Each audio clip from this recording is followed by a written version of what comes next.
We're here with a very special Earth Mystery News interview. I've got Linda Moulton Howe, and today we've got from Norway, Kate Torrance. And Kate, you have some fantastic experiences that you've had of direct contact.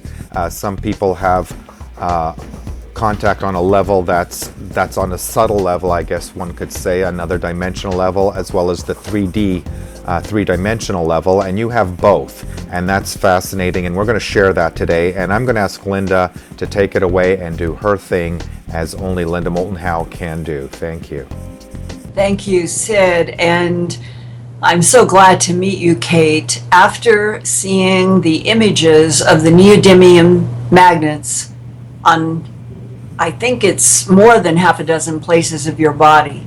And so today is, for me, is to try to understand some of the background that would lead to these photos and see what more we can do.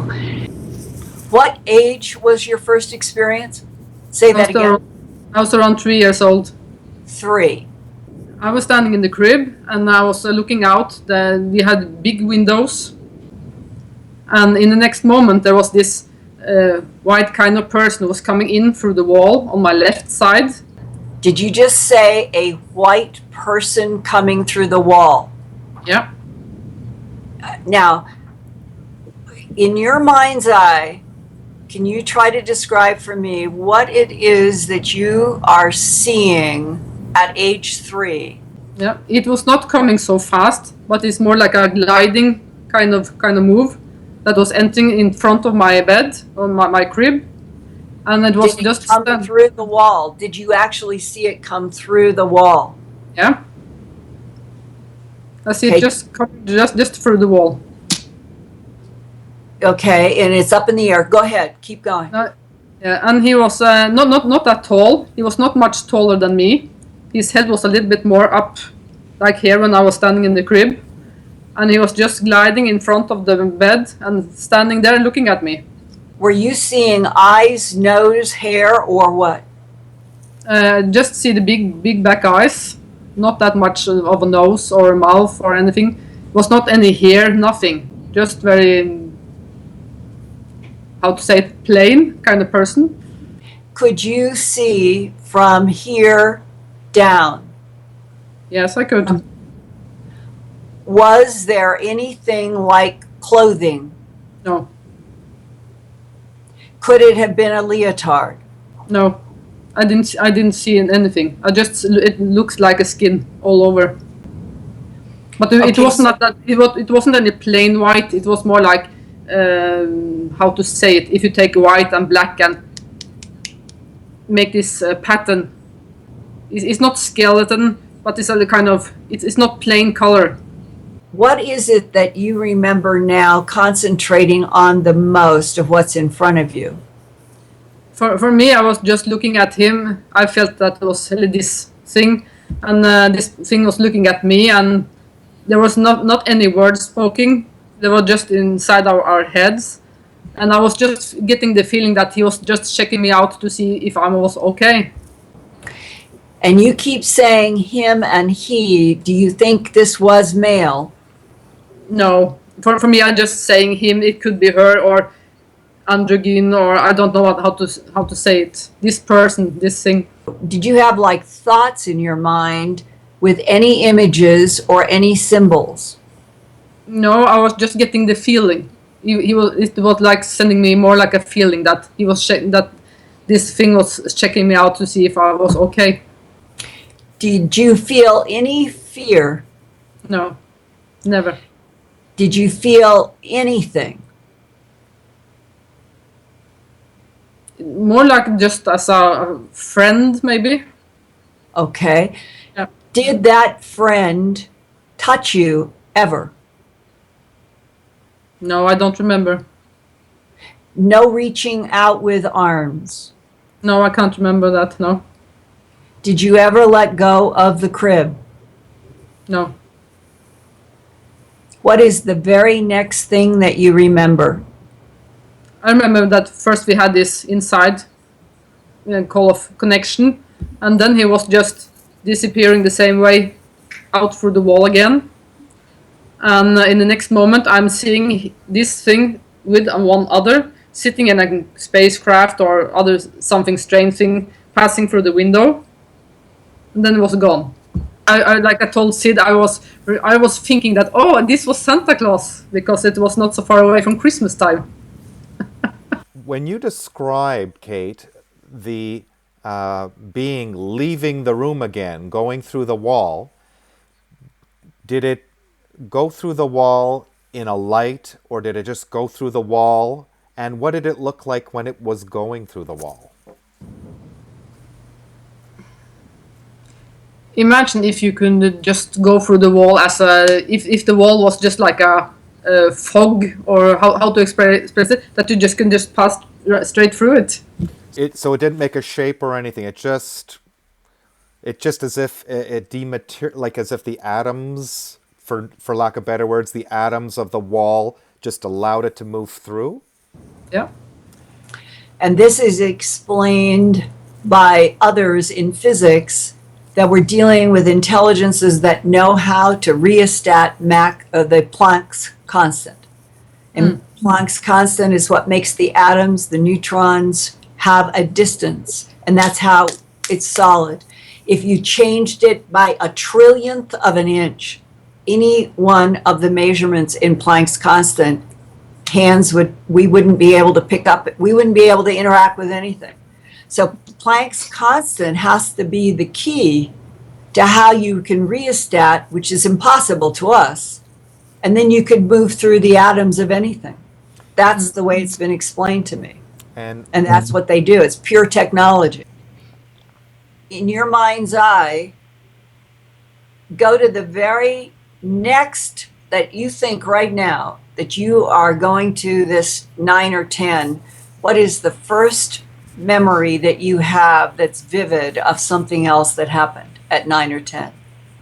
Every evening when my family has gone to sleep, I was getting out on the roof and sitting on the roof and looking for the stars and the moon and things like that. And I was feeling lost down here. I wanted to go home. I didn't know where home was, but I wanted to go home.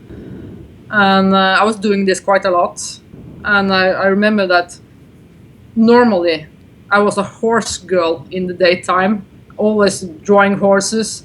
But from one day to another, I would stop drawing horses. I was drawing this small little gray man with the black eyes instead. And I remember when I was coming to school, I was starting to talk about other civilizations, planetarium, all kind of stuff. That was the first memory. You went out, your urge to get out onto the roof. When you go out, do you see anything, feel anything? What happens physically? What's physically is that they are taking up into some craft. But I didn't remember so much about getting the beaming up. A little bit of the light, yes. But most of it, I remember this kind of helmet and the needles and this thing around my nose and my ears. Talk to me about everything that you're seeing and what you felt. I don't remember if I was feeling so much afraid. But I can't say that I liked what they was doing to me. Because I was afraid of the things that they was putting on me, because I also had sent a picture to Sid about this, when I have this kind of helmet things on my head. But do you have any visual memory from hypnosis, being in light, coming up into something? Can you describe the surroundings? I can't remember so much about, I remember this bright light over my head, and in the next moment I remember is that I'm lying on some table or floating in the air, more likely, and this being standing around me. How many are standing around you?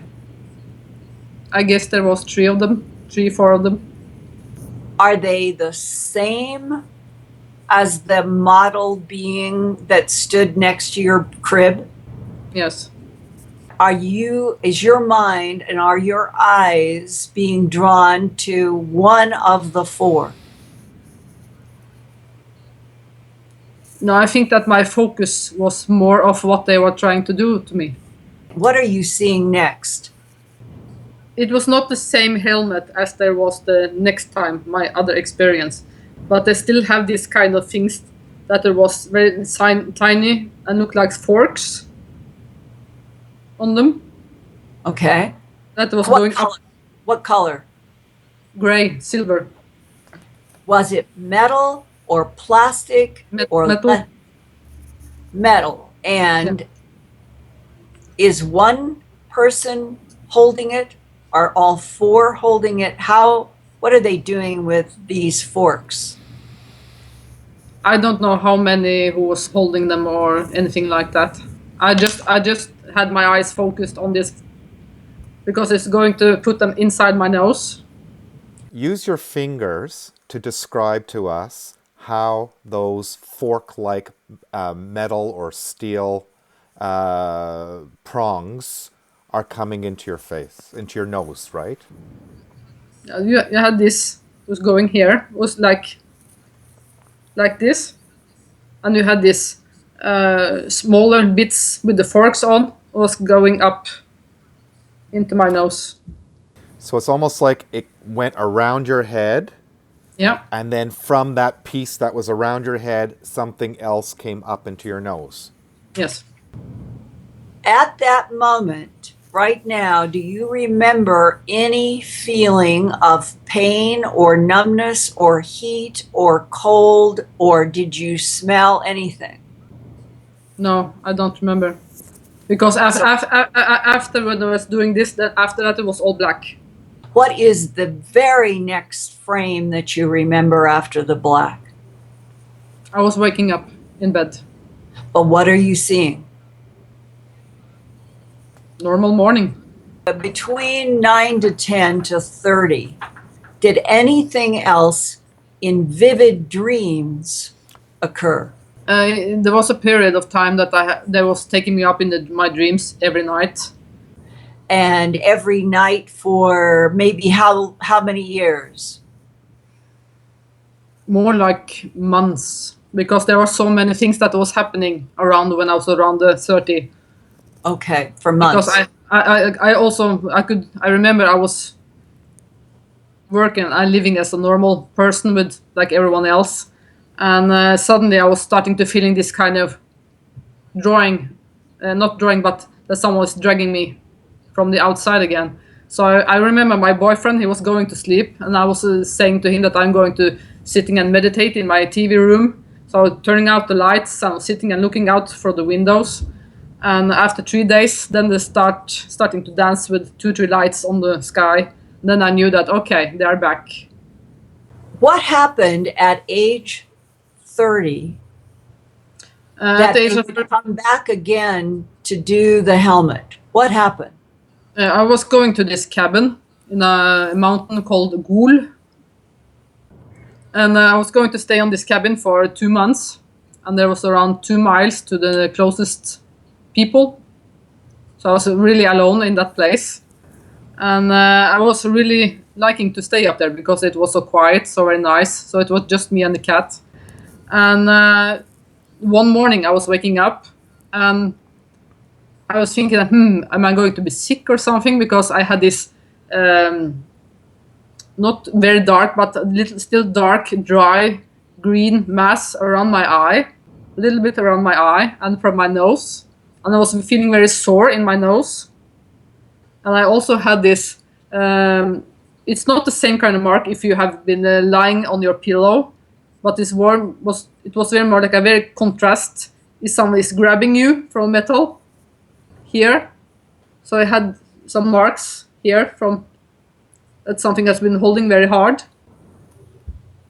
So I was thinking that probably am I getting sick or something like that, but I was washing my face and the day was normal, but when the evening was coming, then I was changing my behavior totally.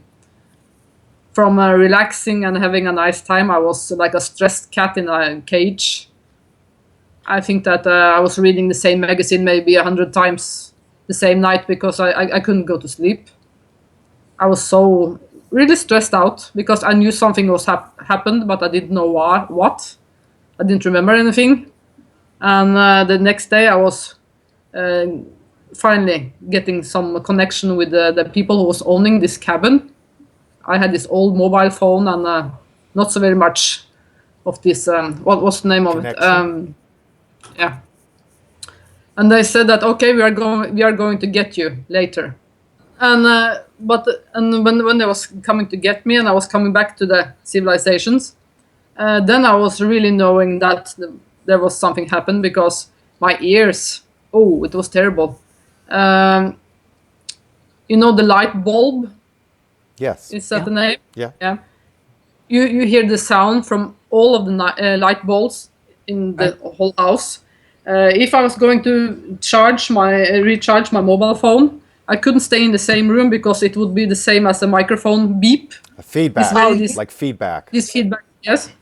So your ears were suddenly very sensitive to certain frequencies. Yeah, and if people were talking, it was too loud. So I take these little paper dots to put in my ears to get the sound down. Earplugs. Earplugs. Yeah. So in fact, your senses of your hearing and went to hypersensitivity. It was more than your normal human hearing, because you were saying that you could hear the hum of a light bulb as if it was thunderous, loud. Yeah. And what I was going to ask you was, did you have any gut feeling or intuitive feeling about why they had done this? Why had they suppressed you between age 10 and 30? And then why were they coming back to enhance you? Good question. I really don't know exact. I will come to some of it later, because they have given me so much other kind of lecture or showing me things. Teachings. Teachings, yes. How long did it take after the green on your face and the enhancement of your smelling and your sense, your smelling and your ears, for the beings to communicate to you about what was happening? How long? Not long. Month? I don't remember exactly, because I was feeling that they was close to me all the time. Oh, so you were feeling then that there was presence in your daily life? Yes. Not any physical, but more contact with the mind. At that time, did you have any sense that there was anything in your body that they had inserted? No, I was not thinking about that. No. Okay. When my nose was blocked, I was feeling that maybe that they had put something in there, but I have not been thinking so very much about it. Not been until I saw the video from Sid, and he was asking me to buy these little magnets. Then I was getting a lot of surprises the last few days. We're gonna get there.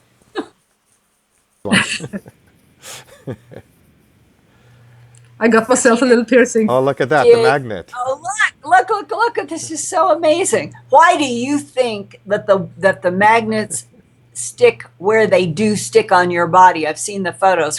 What do you think is in you at those spots? I'm not sure. I was a little amazed, because I have this triangular little shaped here in my neck. Right. You can't see it. I can feel it. So that's why I wanted to try these magnets on. Now, sometimes it is hiding. So under the skin, it's a triangular shape feeling. Yeah. And then that was where I was trying this on for the first time. Does it feel like a structure under your skin? A triangle under your skin? Yeah. turn more towards us and lean in towards the camera and move your hair a little bit, please. Your hair's covering. Yeah, thank you. I'm not sure if I was... Is it sticking there? Yeah, I don't... yeah, yes. yeah. Oh, it is. It is. And under that, See, I could see under the skin get pulled when you took it out. when Yes, you're because it's a little bit thick here, so I must try to. And when I was doing this, my friend was telling me that maybe you have someone on the other side too of the neck. And I was thinking, I haven't felt any bump there, but I can try. And this was sticking there too. So then I was thinking that, okay, since I had the surgery on my nose, okay, then I try this. Oops, where did it go? Yeah, I have more. I can sit this way. I must try to get the exact right spot. Do you have any intuitive sense or feeling about what is in there in you? Do you have any gut feeling or sense? After, when we was trying to find all the different kind of places where this could be, then I was seeing that I had 19 of them so far. 19 spots? 19 spots. Is there a pattern or are they random? Yes. What's the pattern? It's a pattern. Show me the pattern. I have 2 here, 2 here, here, and 2 here, and I have 5 from here to this place, and I have from the back of my spine and the way down.